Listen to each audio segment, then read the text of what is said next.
օրենքի տրամաբանությունն այն է, որ հուշարձանների պահպանական ցուցակներում ներառված կրոնական նշանակության հուշարձանները հնարավորություն չունենան երրորդ անձի կամ երրորդ կողմի օտարվելու առանց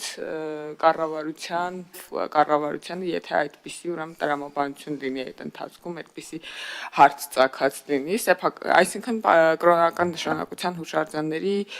պատմամշակութային հուշարձանների, այդ թվում հենց հատկապես պահպանական ցանկերում ներառված պատմամշակութային ցանկերի սեփականության փոփոխության, այսպես միաստիճան ավելի դժվարություն են առաջացրել օրենքի տրամաբանությունը բխում է հուշարձանների նկատմամբ մեր վարած քաղաքականությունից, բայց մենք չենք ուզեցել, որ բոլոր հուշարձանների վրա սա տարածենք, որովհետև չափազանց շատ են շենքերը, որոնք հուշարձան են, այդ թվում բազմաթիվ բնակելի շենքեր եւ այլն, որոնց վերաբերյալ կա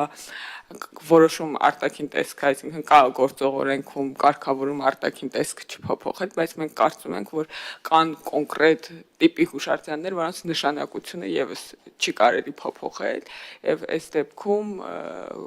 հատկապես կրոնական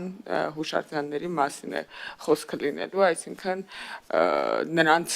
նշանակությունը փոխելու համար ոչ միայն արտաքին տեսք, այլ նաեւ ըստ էության տրամաբանության նշանակություն փոխելու համար եւս պետք է լինելու հանրային համաձայնություն, այսպես ասած, դիմելով լիազոր մարմնին եւ ստանալով կառավարության դիրքորոշումը դրա վերաբերյալ ավելի հանգամանալի, եթե իրավատեխնիկական հարցերում հարցեր կառաջանան, պատրաստ եմ պատասխանել երևի այսքանը։